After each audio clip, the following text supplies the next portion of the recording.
नमस्ते दोस्तों। स्वागत है आप सभी का लिसन गुड थिंक गुड पर। एक ऐसा मंच जहां हम सिर्फ शब्द नहीं सुनते बल्कि उन विचारों को समझते हैं जो हमारी जिंदगी बदलने की ताकत रखते हैं। हमारा मकसद है आपकी सोच को एक नई दिशा देना, क्योंकि जब हम अच्छा सुनते हैं तभी हम अच्छा सोच पाते हैं। आज हम जीवन के उस महासागर में गोता लगाने जा रहे हैं जहां हर लहर एक नया ज्ञान देती है। 700 श्लोक, 18 अध्याय और भगवान श्री कृष्ण की दिव्यवाणी, ये केवल एक किताब नहीं, ये आपके हर सवाल का जवाब है। अपनी आंखें बंद करें और महसूस करें कि आप कुरुक्षेत्र के उसी मैदान में अर्जुन के साथ खड़े हैं। हम बात कर रहे हैं श्रीमद् भगवत गीता की। आइए इसे लिसन गुड थिंक गुड के उसी गहरे आध्यात्मिक और हृदयस्पर्शी अंदाज में पिरोते हैं। अध्याय 1, अर्जुन विषाद योग, अंधकार से प्रकाश की ओर पहला कदम। नमस्ते दोस्तों, लिसन गुड थिंक गुड के इस विशेष सत्र में आप सभी का स्वागत है। आज हम उस महागाथा की शुरुआत कर रहे हैं जो केवल एक युद्ध की कहानी नहीं, बल्कि हर इंसान के जीवन का सत्य है। गीता की शुरुआत कुरुक्षेत्र के मैदान में होती है।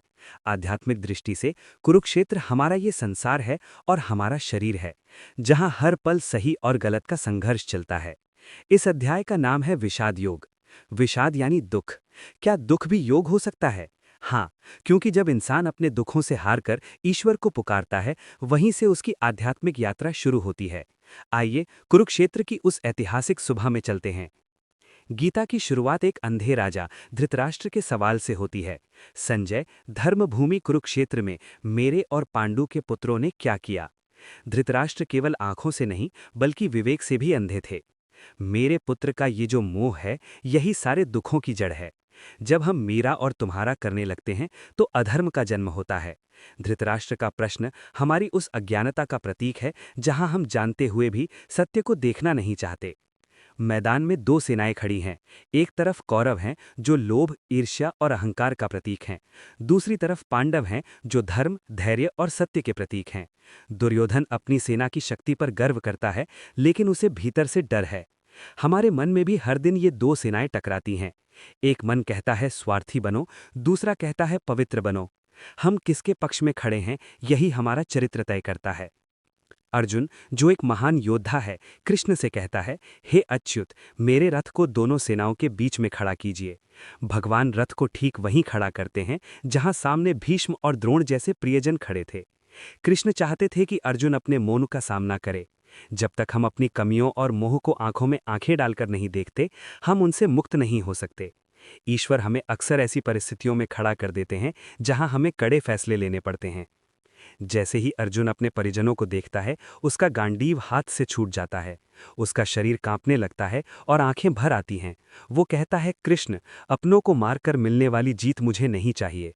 मुझे राज्य नहीं चाहिए, मुझे सुख नहीं चाहिए। मैं युद्ध नहीं करूंगा। ये अर्जुन की कायरता नहीं थी, ये उसके अहंकार का टूटना था। जब इंसान को लगता है कि उसे सब पता है, तब ईश्वर मौन रहते हैं। लेकिन जब इंसान पूरी तरह टूटकर ये मान लेता है कि मैं कुछ नहीं जानता, तब गुरु का ज्ञान शुरू होता है। अर्जुन का यही दुख उसकी मुक्ति का द्वार बनने वाला है। तो दोस्तों, श्रीमद् भगवद गीता के इस भाग का सार ये है कि अगर आज आप भी उदास हैं, कन्फ्यूज्ड हैं या जीवन के युद्ध से थक गए हैं, तो घबराइए मत। अर्जुन का विषाद ही उसे योग तक ले गया। जब तक हम संसार से दुखी नहीं होते, हम ईश्वर की खोज नहीं करते। आपकी व्याकुलता इस बात का संकेत है कि अब आपके भीतर का कृष्ण बोलने वाला है। बस जरूरत है तो अर्जुन की तरह अपना रथ यानी जीवन उस परमात्मा को सौंप देने की। आज शांत बैठकर सोचिए, आपके जीवन के युद्ध में आपका सारथी कौन है? आपका अपना अहंकार या आपका ईश्वर? अगले अध्याय में हम देखेंगे कि कैसे कृष्ण मुस्कुराते हुए अर्जुन को सांख्य योग का वो दिव्य ज्ञान देते हैं जिससे मृत्यु का डर सदा के लिए मिट जाता है। परमात्मा का प्रकाश आपके हृदय में सदा बना रहे। Listen good, think good. अध्याय 2, सांख्य योग, आत्मा का अमर सत्य। नमस्ते दोस्तों, लिसन गुड थिंक गुड के इस विशेष सत्र में आपका स्वागत है। पिछले अध्याय में हमने देखा कि कैसे महान योद्धा अर्जुन विषाद के गहरे अंधेरे में डूब गया। वो रथ के पिछले हिस्से में बैठ गया, उसकी आंखों में आंसू थे और हाथ में शस्त्र उठाने की शक्ति नहीं थी। वो पूरी तरह से टूट चुका था। यहीं से शुरू होता है गीता का असली अमृत। जब इंसान का अहंकार पूरी तरह से ढह जाता है, तभी ब्रह्म ज्ञान के बीज बोए जा सकते हैं। अध्याय 2 को सांख्य योग कहते हैं, जहां भगवान कृष्ण हमें बताते हैं कि हम शरीर नहीं बल्कि वो अविनाशी चेतना है जिसे न कोई मार सकता है और न कोई मिटा सकता है। आइए सत्य की इस यात्रा पर चलते हैं। अर्जुन जब अपनी बुद्धि से हार जाता है तो वो कृष्ण से कहता है, शिष्यस्ते हम शाधि माम त्वाम प्रपन्नम, यानी हे कृष्ण, मैं आपका शिष्य हूं, आपकी शरण में हूं, मुझे रास्ता दिखाइए। ज्ञान प्राप्त करने की पहली शर्त है शरणागति। जब तक हमारे भीतर ये अहंकार है कि मुझे सब पता है, तब तक हम कुछ नया नहीं सीख सकते। कृष्ण तब तक चुप रहे जब तक अर्जुन बोलता रहा। जैसे ही अर्जुन ने समर्पण किया, कृष्ण के चेहरे पर एक दिव्य मुस्कान आई और उन्होंने जीवन का सबसे बड़ा सच बोलना शुरू किया। कृष्ण कहते हैं कि अर्जुन, तू उनके लिए शोक कर रहा है जो शोक के योग्य ही नहीं है। ज्ञानी पुरुष न जीवितों के लिए दुख करते हैं और न मृतों के लिए। यहाँ गीता का सबसे प्रसिद्ध सत्य आता है, नैनम छिन्दन्ति शस्त्राणि नैनम दहति पावकः न चैनम क्लेदयन्त्यापो न शोषयति मारुतः। आत्मा को न शस्त्र काट सकते हैं, न अग्नि जला सकती है, न जल गीला कर सकता है और न वायु सुखा सकती है। हम अपनी पूरी जिंदगी इस नश्वर शरीर को सजाने और बचाने में लगा देते हैं, लेकिन कृष्ण कहते हैं कि जैसे हम पुराने कपड़े बदलकर नए पहन लेते हैं, वैसे ही आत्मा एक शरीर छोड़कर दूसरा धारण कर लेती है। जिस दिन आप जान लेंगे कि आप अविनाशी ऊर्जा हैं, उस दिन आपके जीवन से असफलता और मृत्यु का डर हमेशा के लिए गायब हो जाएगा। अर्जुन पूछता है कि जिस इंसान की बुद्धि परमात्मा में स्थित हो गई है, वो कैसे बोलता है, कैसे बैठता है और कैसे चलता है। भगवान उत्तर देते हैं, जो अपनी कामनाओं का त्याग कर देता है और जो अपने आप में ही संतुष्ट है, वही स्थित प्रज्ञ है। जैसे कछुआ अपने अंगों को समेट लेता है, वैसे ही एक ज्ञानी अपनी इंद्रियों को बाहरी विषयों से समेटकर भीतर की शांति में टिका रहता है। आज के शोर शराबे वाले युग में स्थित प्रज्ञ होना ही सबसे बड़ी उपलब्धि है। इसका अर्थ है, बाहर चाहे तूफान आए, पर आपके भीतर का दिया बुझना नहीं चाहिए। यहीं कृष्ण वो महान मंत्र देते हैं जिसे पूरी दुनिया जानती है, कर्मण्यवाधिकार अस्ति वा फलेषु कदाचन। वे कहते हैं कि तेरा अधिकार केवल कर्म करने पर है, उसके फल पर कभी नहीं। फल की चिंता करना स्वार्थ है और बिना फल की चिंता किए काम करना सेवा है। जब हम परिणाम को ईश्वर के हाथों में छोड़ देते हैं, तो हम उस बोझ से आज़ाद हो जाते हैं जो हमें तनाव देता है। यही मानसिक शांति का असली द्वार है। तो दोस्तों, श्रीमद् भगवद गीता के इस भाग का सार ये है कि जागो, तुम शरीर नहीं हो। अध्याय 2 हमें याद दिलाता है कि हमारी असली शक्ति हमारे भीतर है। परिस्थितियां हमें नहीं बदल सकती अगर हम अपने भीतर के साक्षी यानी ऑब्जर्वर को जगा लें। अर्जुन का दुख अब धीरे धीरे ज्ञान में बदल रहा है। क्या आप भी तैयार हैं अपनी चिंताओं के वस्त्र उतारकर सत्य के प्रकाश को ओढ़ने के लिए? अगले अध्याय में हम जानेंगे कि केवल ज्ञान ही काफी नहीं है, उस ज्ञान को कर्म में कैसे बदलना है। हम जानेंगे कर्मयोग के बारे में। दिव्य शांति आपके मन में सदैव बनी रहे। Listen good, think good. अध्याय 4, ज्ञान कर्म संन्यास योग, कर्म में ज्ञान का प्रकाश। नमस्ते दोस्तों, लिसन गुड थिंक गुड के इस विशेष सत्र में आप सभी का स्वागत है। अभी तक हमने देखा कि कृष्ण ने अर्जुन को कर्म करने की प्रेरणा दी, लेकिन अब भगवान इस चर्चा को एक बहुत गहरे स्तर पर ले जाते हैं। वे अर्जुन से कहते हैं, ये ज्ञान जो मैं तुम्हें दे रहा हूं, ये नया नहीं है। मैंने इसे सृष्टि के प्रारंभ में सूर्य को दिया था। अर्जुन भ्रमित हो जाता है कि कृष्ण जो उसके मित्र हैं, वे सूर्य को ज्ञान कैसे दे सकते हैं। यहीं से भगवान के अवतार का रहस्य खुलता है। ये अध्याय हमें सिखाता है कि कैसे ज्ञान की अग्नि हमारे पुराने कर्मों के बोझ को जलाकर हमें इसी जन्म में मुक्त कर सकती है। आइए इस प्राचीन रहस्य में प्रवेश करते हैं। जब अर्जुन अपनी शंका रखता है, तब कृष्ण गीता का वो अमर श्लोक कहते हैं जो हर हिंदू के हृदय में बसा है। यदा यदा हि धर्मस्य ग्लानिर्भवति भारत, अभ्युत्थानमधर्मस्य तदात्मानं सृजाम्यहम्। भगवान कहते हैं कि जब जब धर्म की हानि होती है और अधर्म बढ़ता है, तब तब मैं स्वयं को प्रकट करता हूँ। ये केवल इतिहास की बात नहीं है, ये हमारे भीतर की यात्रा है। जब हमारे मन में नकारात्मकता और अधर्म यानी कन्फ्यूजन बढ़ जाता है, तब हमें अपने भीतर छिपे उस कृष्ण तत्व यानी चेतना को जगाना पड़ता है, ताकि हम फिर से सही मार्ग पर आ सकें। कृष्ण यहाँ एक बहुत ही सूक्ष्म यानी सटल सत्य समझाते हैं। जो मनुष्य कर्म में अकर्म देखता है और अकर्म में कर्म देखता है, वही मनुष्यों में बुद्धिमान है।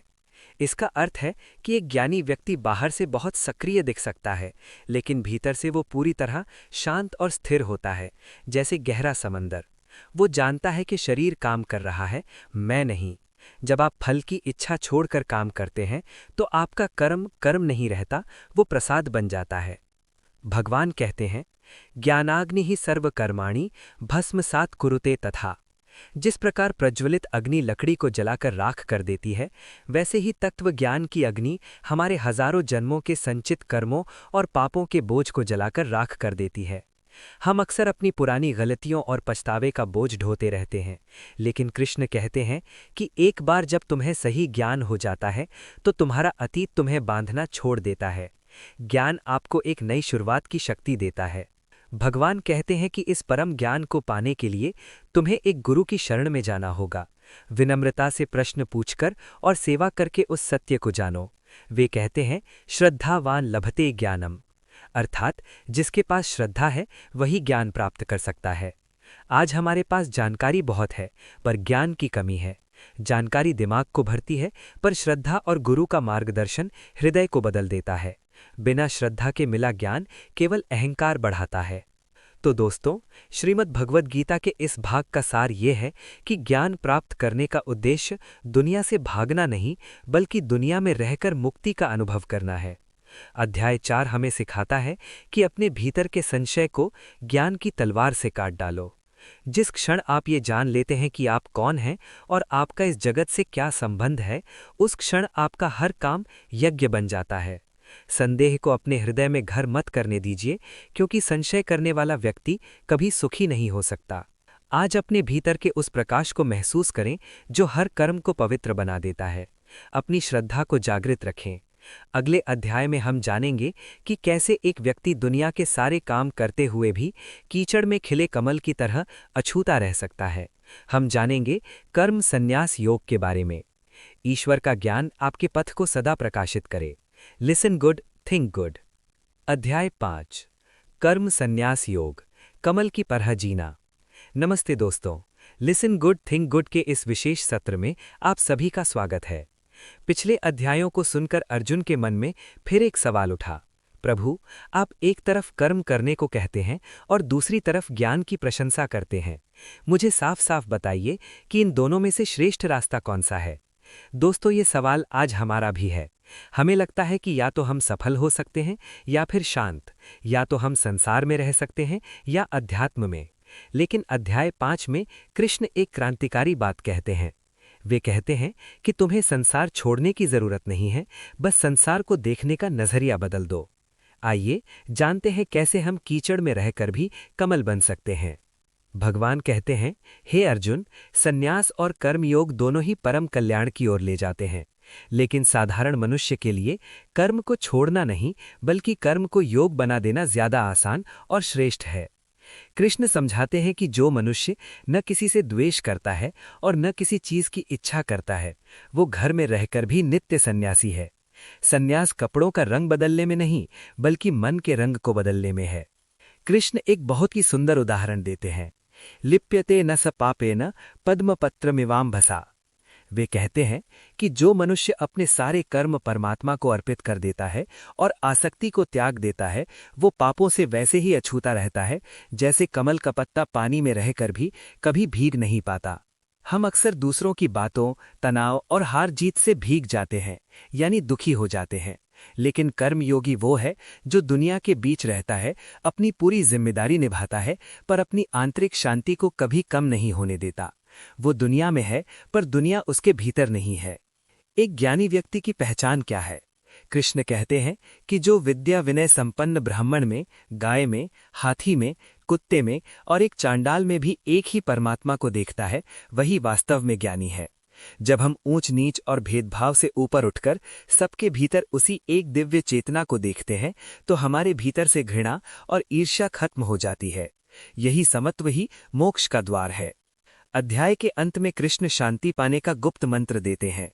जो मुझे अपना सबसे बड़ा मित्र, समस्त यज्ञों का भोक्ता और सब लोगों का स्वामी जान लेता है, वो परम शांति को प्राप्त करता है। हमारी अशांति का सबसे बड़ा कारण ये है कि हम सोचते हैं कि हम अकेले हैं और सारा बोझ हमारे कंधों पर है। जिस दिन हम ये मान लेते हैं कि कोई परम शक्ति है जो सबका भला चाहती है और हम उसके हाथ के यंत्र हैं, उसी क्षण सारा तनाव खत्म हो जाता है। तो दोस्तों, श्रीमद् भगवद गीता के इस भाग का सार ये है कि आपको शांति पाने के लिए हिमालय जाने की जरूरत नहीं है। अध्याय 5 हमें सिखाता है कि आप अपनी ऑफिस की फाइलें देखते हुए या घर की सफाई करते हुए भी उतने ही आध्यात्मिक हैं जितना कोई ध्यान मुद्रा में बैठा योगी। बस अपना कर्म कृष्ण को सौंप दीजिए और परिणाम से मुक्त हो जाइए। कीचड़ को आप नहीं बदल सकते, पर आप कमल जरूर बन सकते हैं। आज जब आप काम करें तो कल्पना कीजिए कि आप पानी के ऊपर तैरता हुआ एक कमल का पत्ता है। दुनिया का पानी आपको छू तो रहा है, पर भिगो नहीं पा रहा।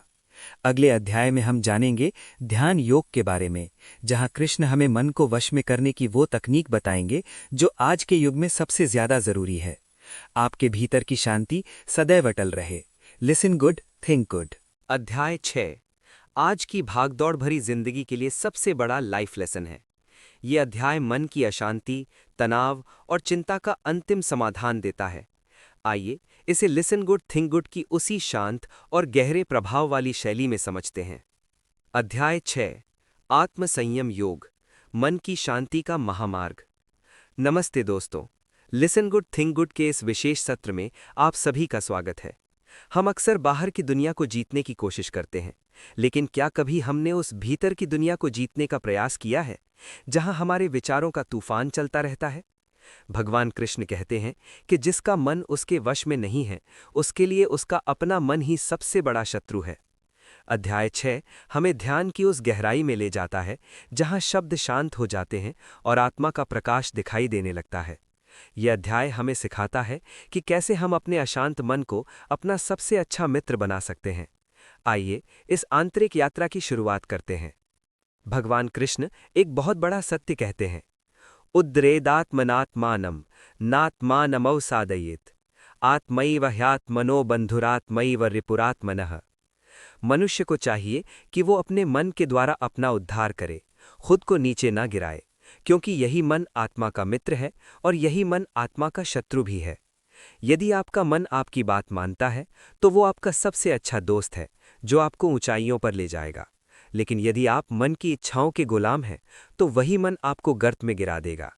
आप मन नहीं हैं, आप मन के मालिक हैं। बस यही याद रखना योग है। कृष्ण बताते हैं कि ध्यान कैसे करें। वे कहते हैं, किसी शांत स्थान पर आसन बिछाकर शरीर, गर्दन और सिर को सीधा रखकर अपनी दृष्टि को नासिका के अग्रभाग या आज्ञा चक्र पर स्थिर करें। न ज्यादा खाएं, न बिल्कुल भूखे रहें, न ज्यादा सोएं और न हमेशा जागते रहें। आज हम एक्सट्रीम्स में जीते हैं। कृष्ण हमें मध्यम मार्ग, द बैलेंस्ड पाथ सिखाते हैं। जीवन में संतुलन ही योग की पहली सीढ़ी है। ध्यान केवल आंख बंद करना नहीं, बल्कि जीवन की हर क्रिया में होश लाना है। भगवान एक बहुत सुंदर उदाहरण देते हैं।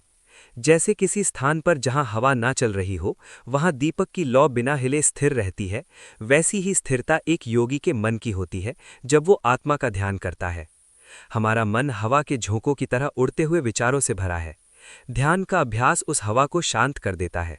जब विचार शांत होते हैं, तभी हमें अपनी असली पहचान दिखाई देती है। अर्जुन एक बहुत ही व्यावहारिक प्रश्न पूछता है, हे कृष्ण, ये मन तो वायु की तरह चंचल है, इसे रोकना तो बहुत कठिन है। कृष्ण मुस्कुराकर उत्तर देते हैं, हे कुंती पुत्र, इसमें कोई संदेह नहीं कि मन चंचल है, लेकिन इसे अभ्यास और वैराग्य से वश में किया जा सकता है। मन एक छोटे बच्चे की तरह है, उसे बार बार प्यार से वापस लाना पड़ता है। अभ्यास मतलब हार न मानना और वैराग्य मतलब उन चीजों से दूरी बनाना जो आपको अशांत करती हैं। तो दोस्तों, श्रीमद् भगवद गीता के इस भाग का सार ये है कि संसार की सबसे बड़ी जीत स्वयं पर जीत है। अध्याय 6 हमें भरोसा दिलाता है कि भले ही आज आपका मन आपके काबू में ना हो, लेकिन छोटे छोटे प्रयासों से आप उसे शांत कर सकते हैं। जब मन शांत होता है तो परमात्मा दूर नहीं रह जाते। आप जहां भी हैं, जैसे भी हैं, बस कुछ पल मौन में बैठने का अभ्यास शुरू कीजिए। यही आपकी आत्मा की असली खुराक है। आज कुछ मिनट के लिए मौन बैठिए और अपने भीतर उठने वाले विचारों को केवल देखिए, उनसे लड़िए मत। महसूस कीजिए कि आप उन विचारों से अलग एक शांत चेतना है। अगले अध्याय में हम जानेंगे ज्ञान विज्ञान योग, जहां कृष्ण बताएंगे कि इस पूरी सृष्टि के कण कण में वो कैसे समाये हुए हैं। आपके भीतर का ध्यान सदा गहरा होता रहे। Listen good, think good. आइए अध्याय 7 को एक गहरी आध्यात्मिक चेतना, भक्ति और गरिमा के साथ सुनते हैं। अध्याय 7, ज्ञान विज्ञान योग, परमात्मा की अनुभूति।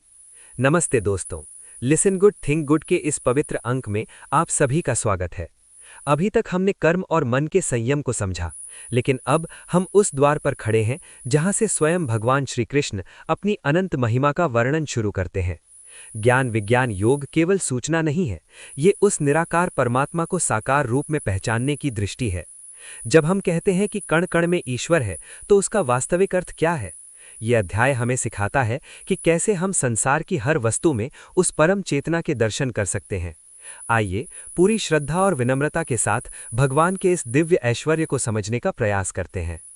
भगवान कृष्ण अर्जुन से कहते हैं कि हे पार्थ, मेरी दो प्रकृतियां हैं। एक है अपरा, जो मिट्टी पानी अग्नि वायु आकाश मन बुद्धि और अहंकार से बनी है। ये जड़ संसार है जिसे हम देखते हैं। लेकिन इसके परे मेरी एक और प्रकृति है जिसे परा प्रकृति कहते हैं। वो मेरी जीव शक्ति है जिससे ये पूरा ब्रह्मांड टिका हुआ है।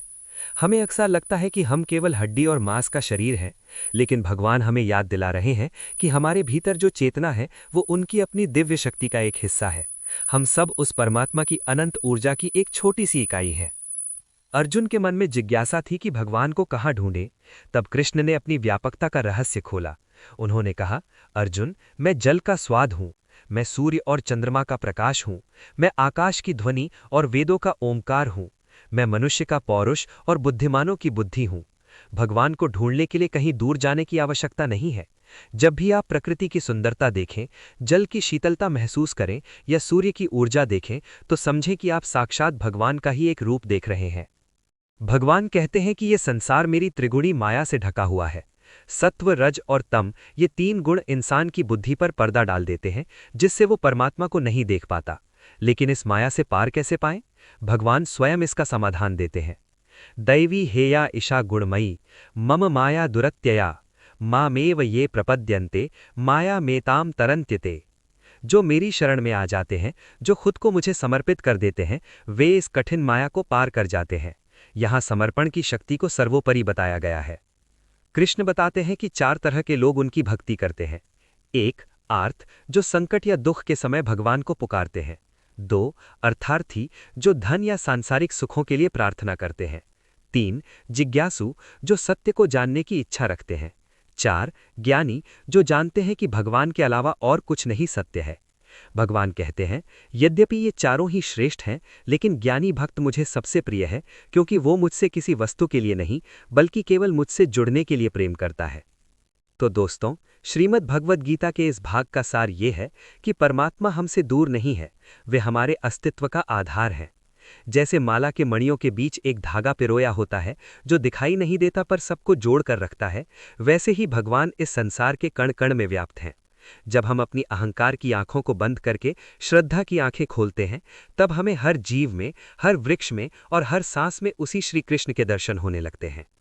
आज के इस सत्र के समापन पर आइए हम भी अर्जुन की तरह उस परमेश्वर के चरणों में वंदन करें। अगले अध्याय में हम जानेंगे अक्षर ब्रह्म योग, वो मार्ग जो हमें मृत्यु के समय और उसके बाद की यात्रा के बारे में बताता है।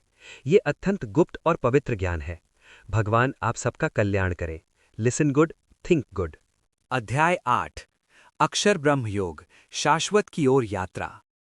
नमस्ते दोस्तों, लिसन गुड थिंक गुड के इस विशेष सत्र में आपका स्वागत है। इंसान के मन में हमेशा से एक सबसे बड़ा प्रश्न रहा है कि मृत्यु क्या है और शरीर छोड़ने के बाद हमारा क्या होता है।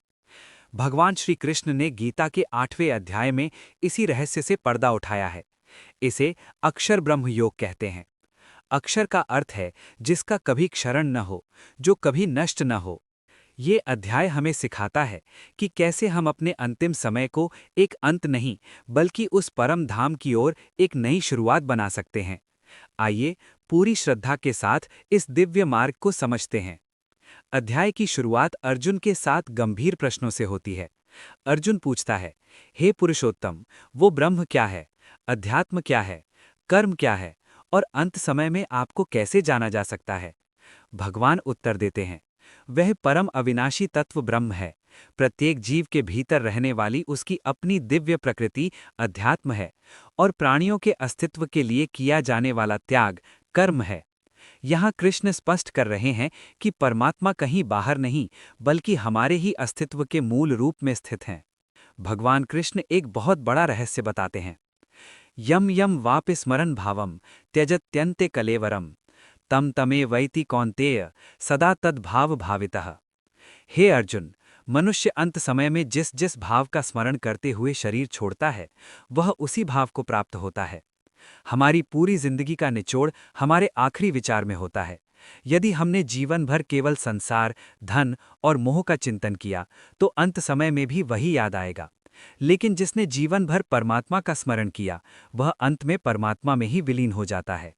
अर्जुन के मन में शंका हुई कि अंत समय में तो मन व्याकुल होता है, फिर भगवान को कैसे याद किया जाए? तब कृष्ण ने जीवन का सबसे बड़ा मंत्र दिया, तस्मात् सर्वेषु कालेषु मामनुस्मर युद्ध च। इसलिए तू हर समय मेरा स्मरण कर और अपना युद्ध यानी कर्तव्य भी कर। भगवान ये नहीं कहते कि काम छोड़कर बैठ जाओ, वे कहते हैं कि हाथ काम में लगे रहें और हृदय मुझ में लगा रहे। जैसे एक माँ घर के सारे काम करते हुए भी अपनी चेतना में बच्चे का ध्यान रखती है, वैसी ही निरंतर स्मृति हमें प्रभु से जोड़ती है। भगवान ध्यान की एक गुप्त विधि बताते हैं। वे कहते हैं कि जो अपनी सभी इंद्रियों को रोककर, मन को हृदय में स्थिर करके और प्राणों को मस्तक यानी आज्ञा चक्र पर चढ़ाकर परम पवित्र ध्वनि ओम का उच्चारण करते हुए देह त्याग करता है, वह परम गति को प्राप्त होता है। ओम उस निराकार ब्रह्म का प्रतीक है। यह शब्द नहीं, बल्कि वह गूंज है जिससे ब्रह्मांड की उत्पत्ति हुई है। कृष्ण दो मार्गों की चर्चा करते हैं, शुक्ल पक्ष और कृष्ण पक्ष। एक मार्ग वह है जो प्रकाश, ज्ञान और अग्नि का है, जहां से वापस नहीं लौटना पड़ता। दूसरा मार्ग अंधकार और धुएं का है, जहां जीव अपने पुण्य भोग कर वापस लौट आता है। लेकिन भगवान आश्वस्त करते हैं कि जो भक्त निरंतर योग में स्थित है, उसे इन मार्गों की चिंता करने की आवश्यकता नहीं है, क्योंकि मैं स्वयं उसका हाथ थाम लेता हूँ। तो दोस्तों, श्रीमद् भगवद गीता के इस भाग से हमें यह बोध मिलता है कि मृत्यु कोई डरावनी घटना नहीं है। यह तो एक वस्त्र बदलकर दूसरे लोक की यात्रा है। असली तैयारी अंत समय में नहीं होती, बल्कि आज और इसी क्षण से होती है। यदि हम अपने हर कर्म को कृष्ण को समर्पित कर दें और अपनी सांसों को भगवान के नाम से जोड़ लें, तो हमारा पूरा जीवन ही एक योग बन जाएगा। आज के इस पावन चिंतन को अपने हृदय में उतारें। याद रखें, आप अविनाशी हैं, आप अक्षर हैं। अगले अध्याय में हम प्रवेश करेंगे राजविद्या राजगुह्य योग में, जिसे कृष्ण ने ज्ञानों का राजा और परम गोपनीय रहस्य कहा है। वह अध्याय आपकी आत्मा के सभी पर्दों को हटा देगा।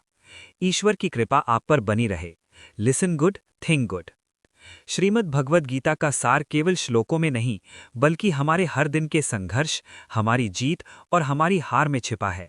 चलिए, लिसन गुड थिंक गुड के इस विशेष भाग में गीता के उस अमृत को समझते हैं जो आपके आज के जीवन को सीधे स्पर्श करता है। अध्याय 10 विभूति योग, कण कण में परमात्मा। नमस्ते दोस्तों, लिसन गुड थिंक गुड के इस वैभवशाली सत्र में आप सभी का स्वागत है। अभी तक हमने जाना कि भगवान हमारे भीतर हैं, वे हमारे कर्मों के साक्षी हैं। लेकिन अब अर्जुन के मन में एक सुंदर जिज्ञासा जागती है। वो पूछता है, प्रभु, मैं संसार के किन किन भावों और किन किन रूपों में आपका चिंतन करूं? आपकी शक्तियां तो अनंत हैं, मुझे कुछ विस्तार से बताइए। अर्जुन का ये प्रश्न हम सबका प्रश्न है। हम अक्सर ईश्वर को मंदिर की मूर्तियों में ढूंढते हैं, लेकिन अध्याय 10 में कृष्ण कहते हैं कि जहां भी तुम्हें कुछ श्रेष्ठ, सुंदर, शक्तिशाली या चमत्कारी दिखे, समझ लेना कि वहां मेरी ही शक्ति का एक अंश चमक रहा है। आइए भगवान की उन दिव्य विभूतियों के दर्शन करते हैं। भगवान कृष्ण कहते हैं, हे अर्जुन, न देवता मेरी उत्पत्ति को जानते हैं और न महर्षि, क्योंकि मैं ही उन सबका आदि कारण हूं। जो मुझे अजन्मा और अनादि, जिसकी न शुरुआत है न अंत, जान लेता है, वह मोह से मुक्त हो जाता है। हम अक्सर लहरों को देखते हैं और समुद्र को भूल जाते हैं। कृष्ण याद दिला रहे हैं कि विचार, बुद्धि, क्षमा, सत्य, सुख और दुख, ये सब उसी एक महाशक्ति से उत्पन्न होते हैं। हमारा हर भाव ईश्वर की एक लहर है। अर्जुन के आग्रह पर कृष्ण अपनी मुख्य विभूतियों का वर्णन करते हैं। मैं समस्त प्राणियों के हृदय में स्थित आत्मा हूँ। आदित्यों में मैं विष्णु हूँ, नक्षत्रों में चंद्रमा हूँ और वेदों में सामवेद हूँ। रुद्रों में मैं शंकर हूँ और पर्वतों में सुमेरु हूँ। मैं शस्त्रधारियों में राम हूँ और नदियों में पवित्र गंगा हूँ।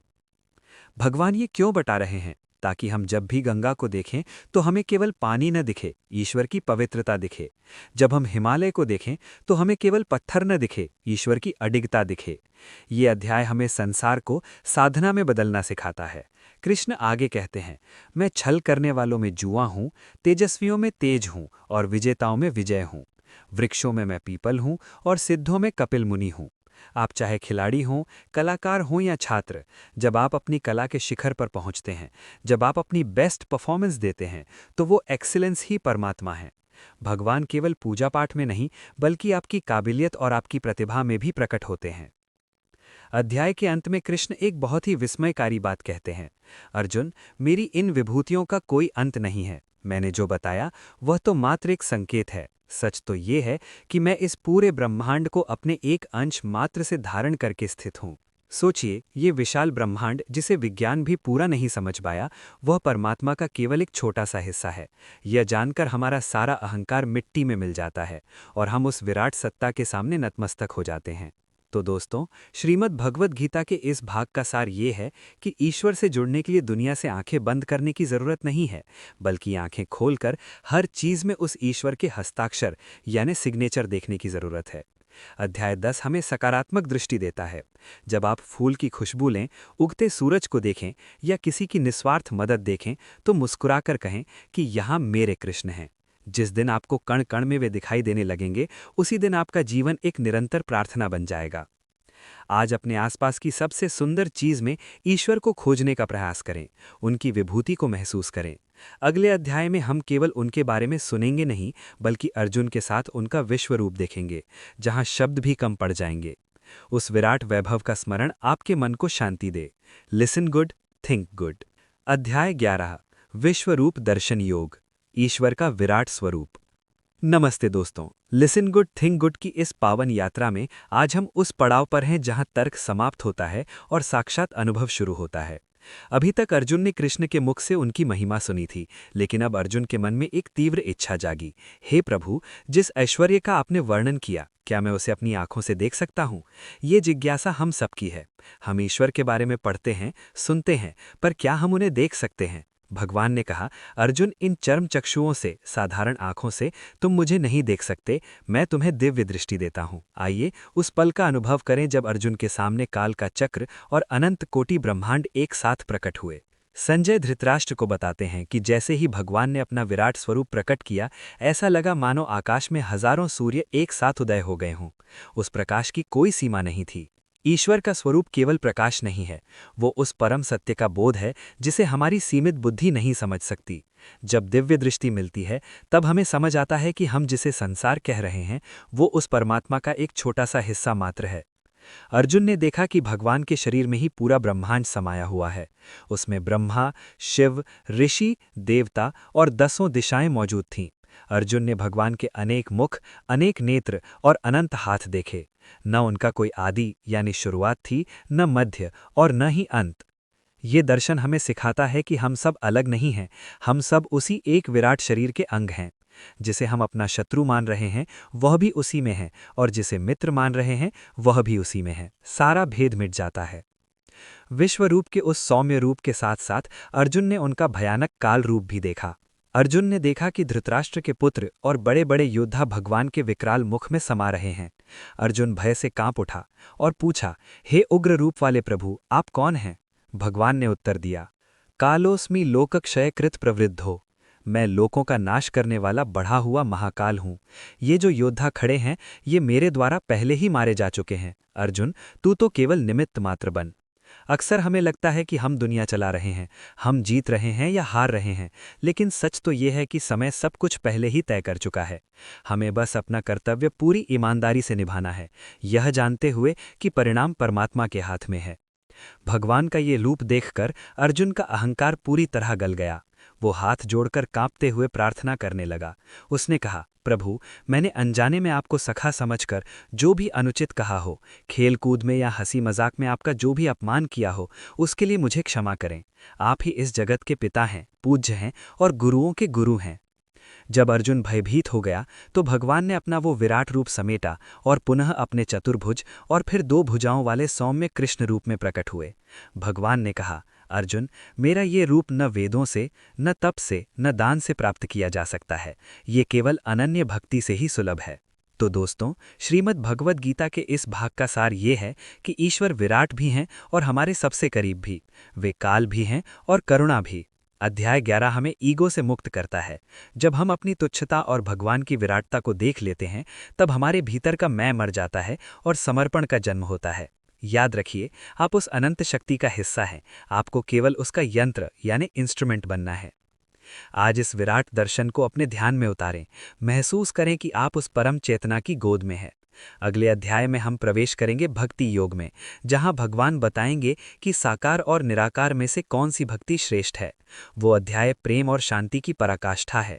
उस विराट सत्ता के आशीर्वाद आप पर बना रहे। Listen good, think good. अध्याय 12 गीता का वो हिस्सा है जो सीधे हमारे हृदय को छूता है। ये अध्याय उन लोगों के लिए है जो बहुत बड़े विद्वान नहीं हैं, जिन्हें बहुत कठिन योग नहीं आता, लेकिन जिनके पास प्रेम है। अध्याय 12 भक्ति योग, ईश्वर का प्रिय बनने का मार्ग। नमस्ते दोस्तों, लिसन गुड थिंक गुड के इस प्रेममयी सत्र में आप सभी का स्वागत है। पिछले अध्याय में अर्जुन ने भगवान का वो विराट और भयानक रूप देखा था। उस दर्शन के बाद अर्जुन के मन में एक बड़ा सरल सा सवाल आया, प्रभु, कुछ लोग आपकी पूजा एक रूप में साकार करते हैं और कुछ लोग आपको एक अदृश्य शक्ति निराकार के रूप में भजते हैं। इन दोनों में से श्रेष्ठ कौन है? दोस्तों, ये सवाल आज हमारा भी है। कोई कहता है मूर्ति पूजा करो, कोई कहता है ध्यान लगाओ, कोई कहता है सेवा करो। भगवान ने इस अध्याय में न केवल इस दुविधा को सुलझाया है, बल्कि उन्होंने वो चेकलिस्ट भी दी है जिसे अपनाकर आप भगवान के सबसे प्रिय भक्त बन सकते हैं। आइए प्रेम के इस मार्ग को समझते हैं। भगवान कृष्ण कहते हैं, अर्जुन, जो लोग निराकार अदृश्य ब्रह्म की उपासना करते हैं, वे भी मुझे ही प्राप्त होते हैं। लेकिन देहधारी मनुष्यों के लिए, यानी हम जैसे साधारण लोग जिनका शरीर है, निराकार पर ध्यान लगाना बहुत कठिन और दुखों से भरा है। इसलिए जो मुझ में मन लगाकर मेरे साकार रूप को भजते हैं, वे मुझे शीघ्र प्राप्त होते हैं। जैसे हमें अपनी माँ से प्रेम करने के लिए उसकी तस्वीर या उसकी मौजूदगी की जरूरत होती है, वैसे ही साधारण मनुष्य के लिए किसी रूप से जुड़ना आसान होता है। भगवान कहते हैं कि भक्ति का मार्ग शॉर्टकट है, क्योंकि इसमें आप सीधे प्रेम से जुड़ जाते हैं। कृष्ण जानते थे कि हर व्यक्ति एक ही स्तर पर नहीं है, इसलिए उन्होंने 4 सीढ़ियां बताईं। 1. मन को मुझ में लगाओ। यदि आप 24 घंटे मेरा ध्यान कर सकते हैं तो ये सबसे उत्तम है। 2. अभ्यास करो। यदि मन भटकता है तो बार बार उसे खींचकर मुझ में लाने का अभ्यास करो, माइंडफुलनेस। 3. मेरे लिए कर्म करो। यदि अभ्यास भी नहीं हो पाता तो जो भी काम कर रहे हो उसे मेरा काम समझकर करो। 4. फलों का त्याग करो। यदि कुछ भी नहीं कर सकते तो बस अपने कर्मों के परिणामों की चिंता छोड़ दो। भगवान कितने कृपालु हैं। वे कहते हैं कि अगर आप बहुत बड़े योगी नहीं बन सकते तो कम से कम अपने काम का फल मुझे समर्पित कर दो। ये स्ट्रेस मैनेजमेंट का सबसे बड़ा सूत्र है। इस अध्याय का सबसे सुंदर हिस्सा वो है जहां कृष्ण बताते हैं कि उन्हें कौन प्रिय है। वे कहते हैं, जो किसी से द्वेष नहीं करता और सबका मित्र है, जो दुख और सुख में एक समान रहता है, जो अपमान और मान में विचलित नहीं होता, जो थोड़े में भी संतुष्ट है। भक्ति का अर्थ केवल माला जपना नहीं है, बल्कि अपने चरित्र को निखारना है। यदि आप मंदिर जाते हैं लेकिन लोगों से नफरत करते हैं तो वो भक्ति नहीं है। सच्चा भक्त वो है जो दुनिया के लिए सेफ है, जिससे किसी को डर ना लगे और जो खुद किसी से न डरे। तो दोस्तों, श्रीमद् भगवद गीता के इस भाग का सार ये है कि भक्ति डर का नाम नहीं बल्कि प्रेम का नाम है। भगवान को आपकी बड़ी बड़ी डिग्रियां, आपका पैसा या आपका पद नहीं चाहिए। उन्हें बस आपका अहंकार रहित मन चाहिए। जैसे एक छोटा बच्चा अपनी माँ की गोद में निश्चिंत होकर सो जाता है, वैसे ही जब हम अपनी सारी चिंताओं को भगवान के चरणों में रख देते हैं तो वो उनके प्रिय बन जाते हैं। भक्ति का अर्थ है अपने भीतर के कृष्ण को हर जीव में देखना। आज अपने आप से एक सवाल पूछें, क्या मैं दूसरों के प्रति वैसा ही व्यवहार कर रहा हूं जैसा कृष्ण को प्रिय है? अगले अध्याय में हम जानेंगे क्षेत्र क्षेत्रज्ञ विभाग योग, जहां कृष्ण हमें शरीर और आत्मा के बीच के असली फर्क को बहुत वैज्ञानिक तरीके से समझाएंगे। आत्मज्ञान का ये प्रकाश आपके जीवन में सदैव बना रहे। Listen good, think good. अध्याय 13 गीता का वो हिस्सा है जहां भगवान श्री कृष्ण एक बहुत ही कुशल सर्जन की तरह हमारे अस्तित्व का विश्लेषण करते हैं। ये अध्याय हमें ये समझने में मदद करता है कि हमारी असली पहचान क्या है और हम दुखों के जाल में कैसे फंसते हैं। आइए इसे लिसन गुड थिंक गुड के अंदाज में पूरी आध्यात्मिक गहराई और व्यावहारिक जीवन के साथ जोड़कर समझते हैं। अध्याय 13 क्षेत्र क्षेत्रज्ञ विभाग योग, शरीर और आत्मा का भेद। नमस्ते दोस्तों, लिसन गुड थिंक गुड के इस ज्ञानमयी सत्र में आप सभी का स्वागत है। क्या आपने कभी गौर किया है कि जब हमें चोट लगती है तो हम कहते हैं मुझे दर्द हो रहा है, या जब हम बूढ़े होते हैं तो हम कहते हैं मैं बूढ़ा हो गया हूं। लेकिन क्या आप सचमुच बूढ़े हुए हैं या सिर्फ आपका शरीर? अध्याय 13 में भगवान कृष्ण दो शब्दों का उपयोग करते हैं। क्षेत्र यानी वो खेत या मैदान जहां हम कर्म करते हैं, हमारा शरीर और ये संसार, और क्षेत्रज्ञ यानी वो जो इस खेत को जानता है, हमारी आत्मा। ये सेल्फ डिस्कवरी यानी स्वयं की खोज का एक मास्टर क्लास है। आइए इसे गहराई से समझते हैं। भगवान कहते हैं, हे अर्जुन, ये शरीर एक क्षेत्र है, खेत है, और जो इस क्षेत्र को मेरा करके जानता है वो क्षेत्रज्ञ है, ज्ञाता है। इसे ऐसे समझें जैसे आप अपने घर के मालिक हैं लेकिन आप घर नहीं हैं। वैसे ही आप इस शरीर के मालिक हैं, इसके भीतर रहते हैं, लेकिन आप ये शरीर नहीं हैं। जब हम खुद को शरीर मान लेते हैं तभी हमें बीमारी, बुढ़ापे और मृत्यु का डर सताता है। लेकिन जैसे ही हम खुद को जानने वाला ऑब्जर्वर मान लेते हैं, हम इन दुखों से ऊपर उठ जाते हैं। अक्सर हम डिग्री और जानकारी को ज्ञान मान लेते हैं, लेकिन कृष्ण यहाँ ज्ञान की एक अलग परिभाषा देते हैं। वे कहते हैं कि विनम्रता, ह्यूमिलिटी, पाखंड का अभाव, क्षमा, सरलता, गुरु की सेवा और आत्मसंयम ही असली ज्ञान है। इसके अलावा जो कुछ भी है वो अज्ञान है। अगर कोई बहुत पढ़ा लिखा है लेकिन उसमें अहंकार कूट कूट कर भरा है तो गीता के अनुसार वो अज्ञानी है। असली ज्ञान वो है जो आपके व्यवहार में शांति और करुणा लेकर आए। कृष्ण समझाते हैं कि इस संसार में दो चीजें हैं, प्रकृति यानी मैटर और पुरुष यानी कॉन्शियसनेस। प्रकृति ही वो शक्ति है जो हमारे शरीर को बदलती है, विचार पैदा करती है और भावनाओं के उतार चढ़ाव लाती है। लेकिन पुरुष यानी आत्मा वो स्थिर चेतना है जो सिर्फ ये सब देखती है। हमारे मन में गुस्से की लहर उठती है, सुख की लहर उठती है, ये सब प्रकृति के गुण हैं। यदि हम इन लहरों के साथ बह जाएं तो हम दुखी होते हैं। लेकिन यदि हम समझ लें कि मैं तो बस इन्हें देखने वाली आत्मा हूं, तो हम हर तूफान में भी शांत रह सकते हैं। भगवान कहते हैं कि मैं हर क्षेत्र में क्षेत्रज्ञ यानी आत्मा के रूप में मौजूद हूं। वे हमारे हृदय में साक्षी, विटनेस, अनुमति देने वाले, परमिटर और भर्ता के रूप में स्थित हैं। इसका मतलब है कि आप कभी अकेले नहीं हैं। आपके भीतर ही वो परमेश्वर बैठा है जो आपके हर विचार और हर कर्म को देख रहा है। वो आपका सबसे बड़ा गाइड है। तो दोस्तों, श्रीमद् भगवद गीता के इस भाग का सार ये है कि हमें मालिक बनना है, गुलाम नहीं। हमारा शरीर और हमारा मन एक औजार की तरह है। जब हम खुद को शरीर और मन से अलग देखना शुरू करते हैं तो हमारे जीवन के आधे तनाव खत्म हो जाते हैं। मैं दुखी हूं की जगह ये कहना शुरू करें कि मेरे मन में दुख का एक विचार आया है लेकिन मैं शांत हूं। यही वो विवेक है जो हमें मोक्ष की ओर ले जाता है। आज खुद से एक वादा करें, मैं अपनी पहचान अपनी उपलब्धियों या अपने शरीर से नहीं बल्कि अपनी भीतर की दिव्य चेतना से करूंगा। अगले अध्याय में हम जानेंगे गुणत्रय विभाग योग, जहां कृष्ण बताएंगे कि हमारे स्वभाव के पीछे कौन सी 3 गुप्त शक्तियां सत्व, रजस और तमस काम करती हैं और हम उन्हें कैसे कंट्रोल कर सकते हैं।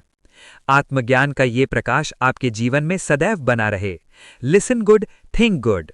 अध्याय 14 गुणत्रय विभाग योग, स्वभाव की 3 कड़ियां। नमस्ते दोस्तों, लिसन गुड थिंक गुड के इस विशेष सत्र में आप सभी का स्वागत है। क्या आपने कभी सोचा है कि किसी दिन आप बहुत शांत और खुश महसूस करते हैं, किसी दिन आप बहुत ज्यादा बेचैन और काम के पीछे पागल रहते हैं, और किसी दिन ऐसा भी आता है जब आपका कुछ भी करने का मन नहीं करता, बस आलस से छाया रहता है। भगवान श्री कृष्ण कहते हैं कि ये सब संयोग नहीं है। इस पूरी प्रकृति में 3 गुण काम करते हैं: सत्व, रज और तम। ये 3 धागे हैं जिनसे हमारे व्यक्तित्व की चादर बुनी गई है। अध्याय 14 हमें इन 3 गुणों की जेल से छूटकर अपनी आत्मा के असली आनंद को पाने का रास्ता दिखाता है। आइए अपने भीतर झांकते हैं। भगवान कहते हैं, हे अर्जुन, प्रकृति से उत्पन्न ये 3 गुण अविनाशी आत्मा को शरीर में बांध देते हैं। नंबर 1, सत्वगुण। ये निर्मल, प्रकाश देने वाला और शांत है। ये हमें सुख और ज्ञान से बांधता है। नंबर 2, रजगुण। ये इच्छाओं, तृष्णा और राग से पैदा होता है। ये हमें कर्म और भागदौड़ से बांधता है। नंबर 3, तम गुण। ये अज्ञान से पैदा होता है। ये हमें प्रमाद यानी केयरलेसनेस, आलस्य और नींद से बांधता है। इसे ऐसे समझें, जब आप मेडिटेशन या स्वाध्याय करते हैं तो आप सत्व में हैं। जब आप पैसा कमाने या बड़ा मुकाम पाने के लिए पागलों की तरह भाग रहे हैं तो आप रज में हैं। और जब आप काम टालते हैं और बस सोए रहना चाहते हैं तो आप तम के प्रभाव में हैं। कृष्ण समझाते हैं कि ये तीनों गुण आपस में प्रतिस्पर्धा करते हैं। कभी सत्व बढ़ जाता है तो रज और तम दब जाते हैं, कभी रज बढ़ता है तो शांति और आलस्य दोनों गायब हो जाते हैं। हम अक्सर कहते हैं, मेरा मूड खराब है। असल में आपका मूड नहीं, आपके गुणों का संतुलन बिगड़ा है। यदि आप बहुत ज्यादा बेचैन हैं तो समझ जाइए कि आपके भीतर रजगुण हावी हो गया है। इसे जानकर आप खुद को संतुलित कर सकते हैं। भगवान कहते हैं कि सत्वगुण में मृत्यु होने पर दिव्य लोकों की प्राप्ति होती है।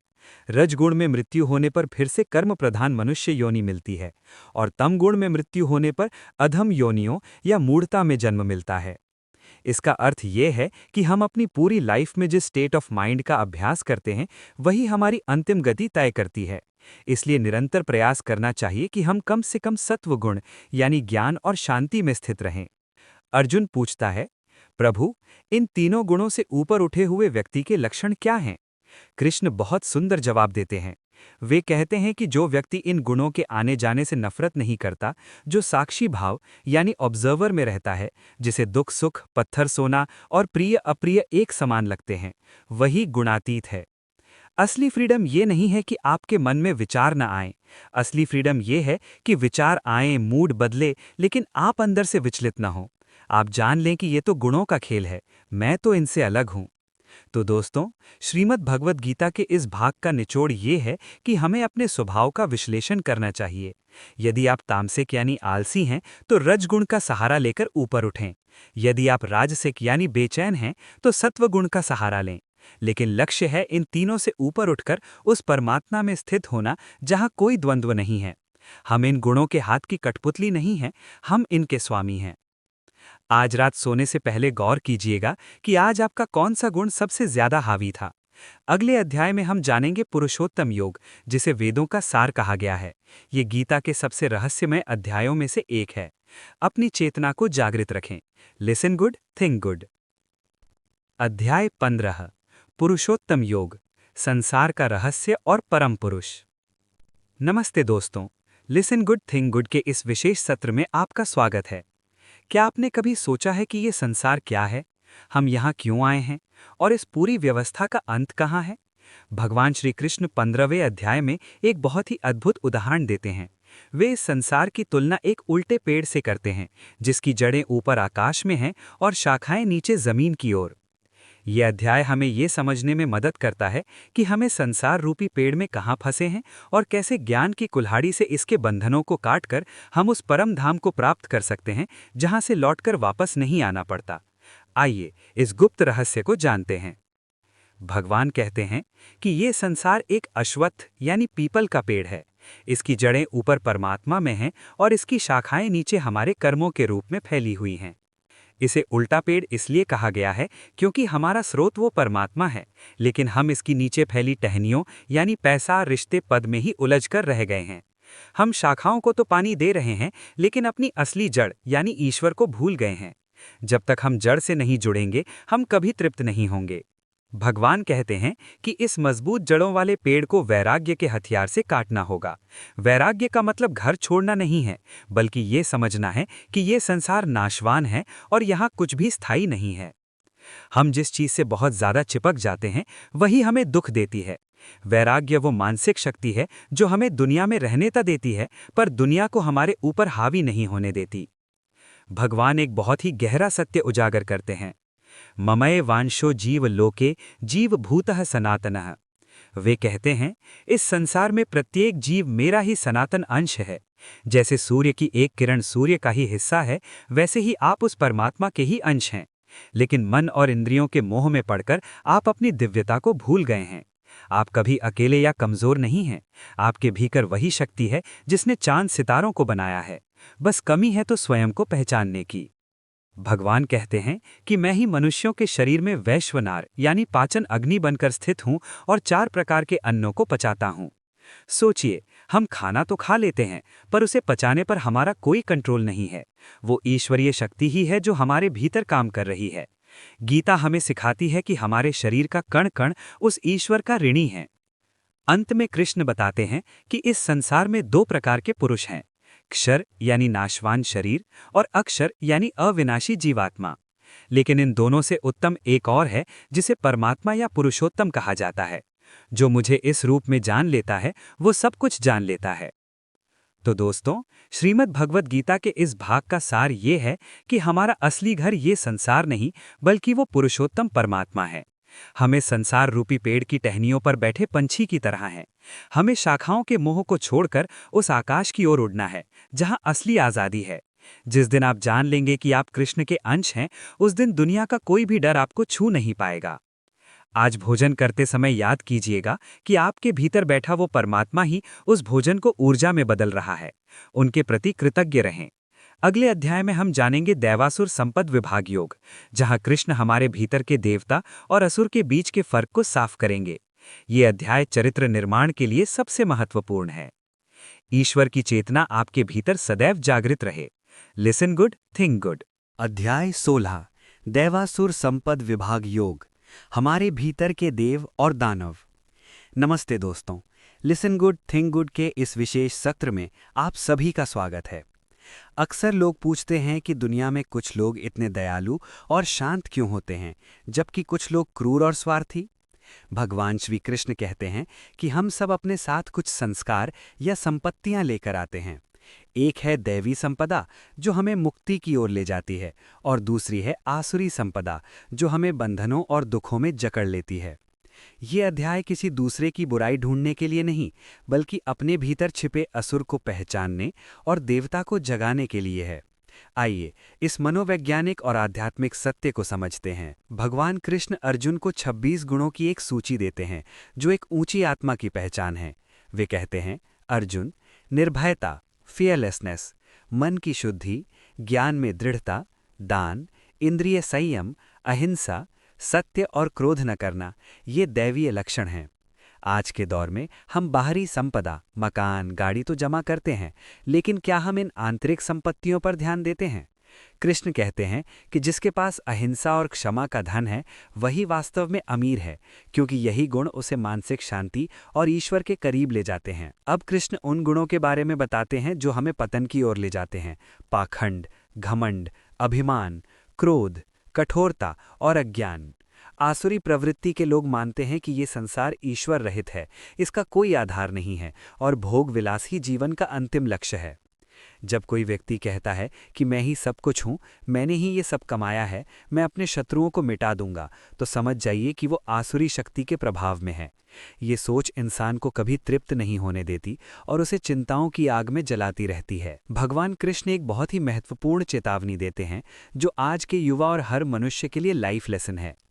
त्रिविधम नरकस्येदम द्वारम नाशनम आत्मनः कामः क्रोधस्तथा लोभः तस्मादेतत्त्रयम् त्यजेत।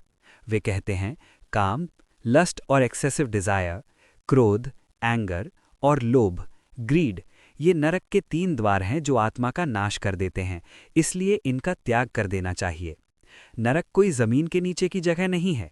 जब हमारे भीतर बहुत ज्यादा लालच या गुस्सा होता है तो हमारी जिंदगी जीते जी नरक बन जाती है।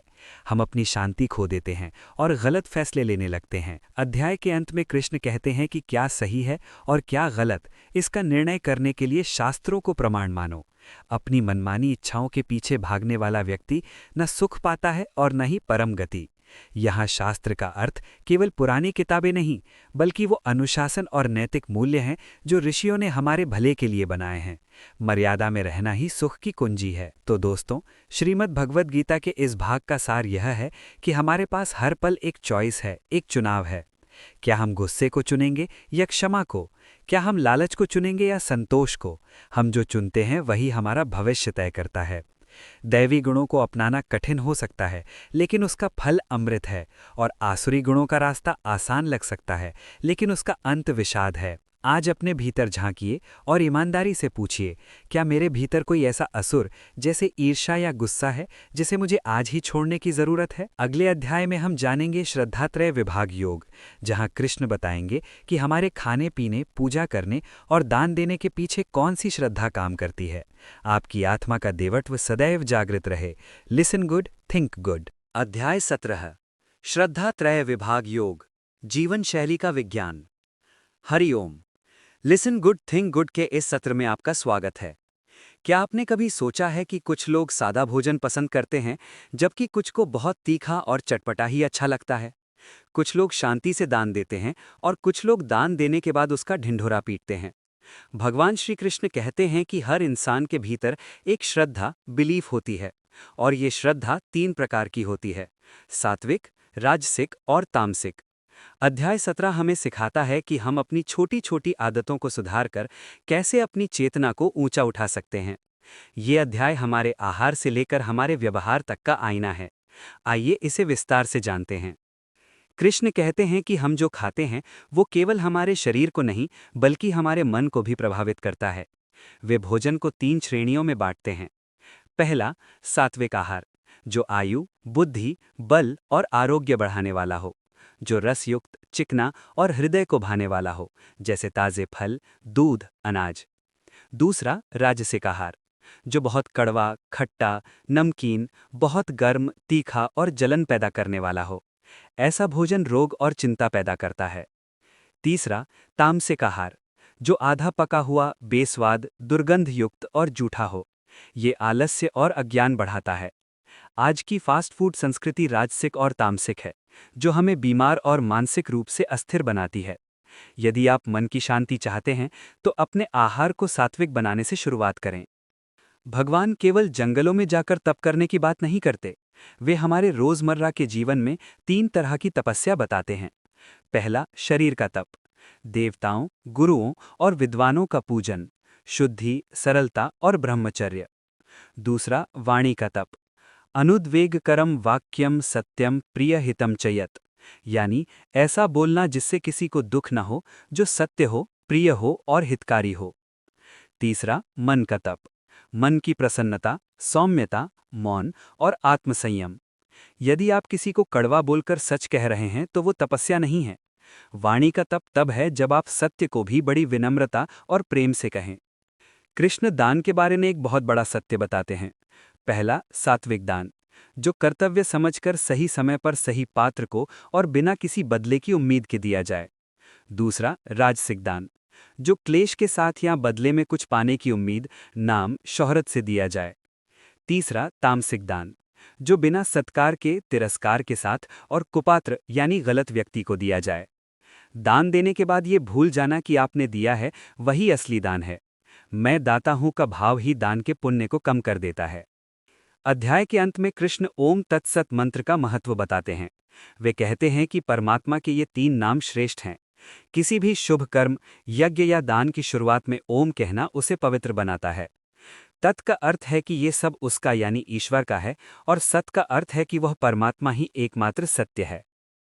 तो दोस्तों, श्रीमद् भगवद गीता के इस भाग का सार ये है कि आध्यात्मिकता कोई ऐसी चीज नहीं है जो केवल मंदिर में की जाए। आप क्या खाते हैं, कैसे बोलते हैं और कैसे दूसरों की मदद करते हैं, यही आपकी असली प्रार्थना है।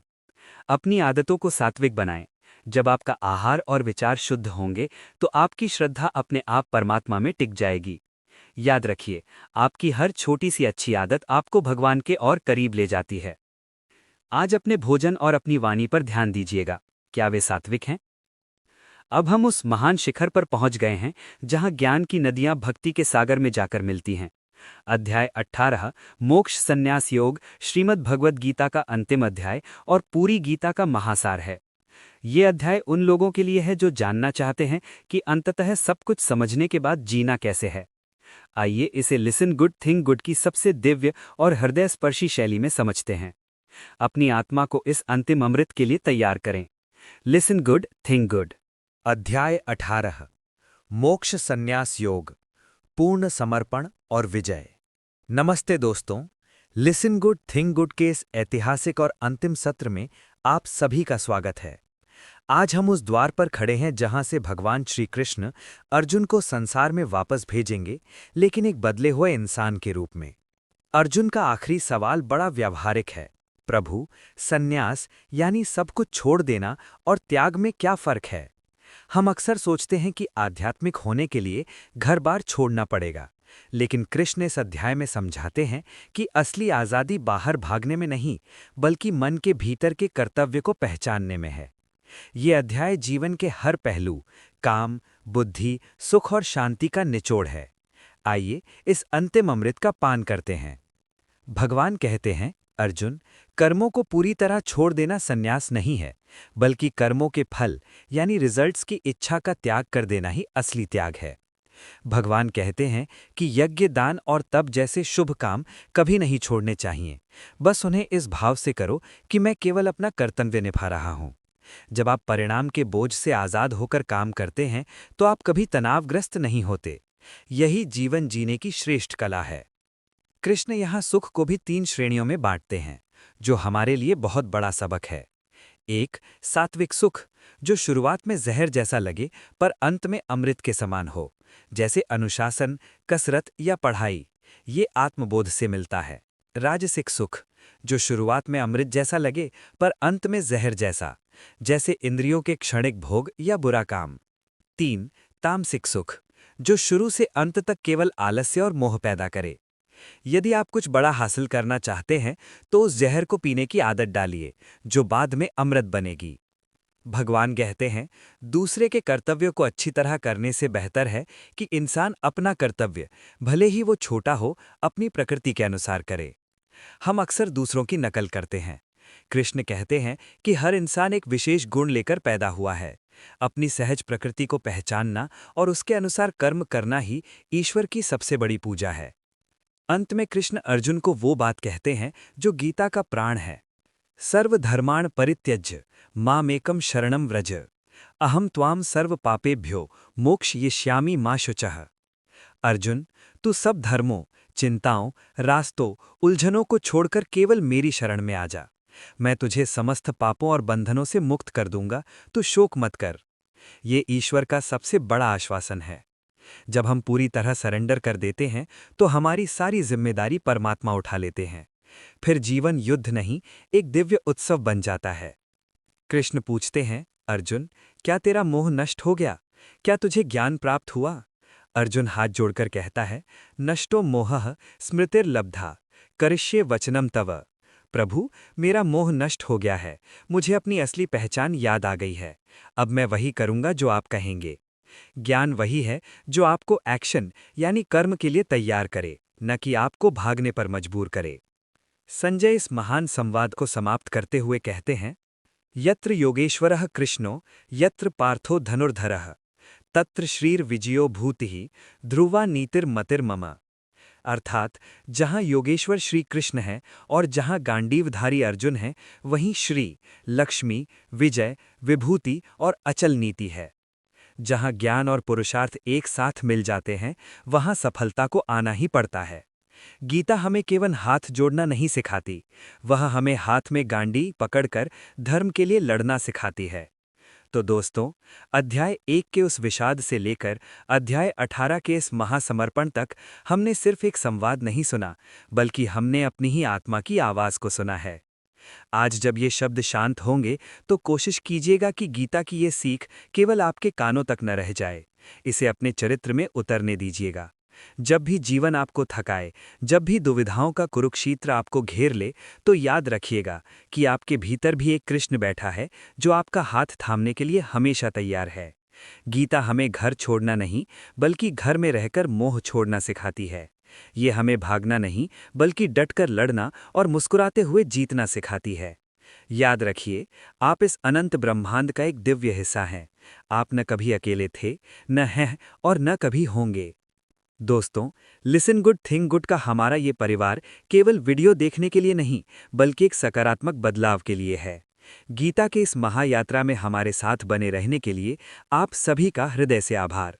अगर इन 18 अध्यायों ने आपके मन के किसी भी कोने में शांति का एक छोटा सा दिया जलाया हो, तो इस दिव्य ज्ञान को अपने तक सीमित न रखें। इसे अपने अपनों के साथ साझा करें, क्योंकि ज्ञान बांटने से ही दुनिया का अंधेरा मिटेगा। चैनल को सब्सक्राइब करें और इस आध्यात्मिक सफर का हिस्सा बने रहें। नीचे कमेंट में जय श्री कृष्ण लिखकर अपनी उपस्थिति दर्ज कराएं और बताएं कि गीता की कौन सी बात आपके दिल के सबसे करीब रही है। हमेशा याद रखिए, अगर आप अच्छा सुनेंगे तभी आप अच्छा सोच पाएंगे, और आपकी अच्छी सोच ही आपके श्रेष्ठ जीवन का निर्माण करेगी। अपना और अपनों का ख्याल रखें। ईश्वरीय प्रकाश आपके साथ रहे। Listen good, think good. जय श्री कृष्ण।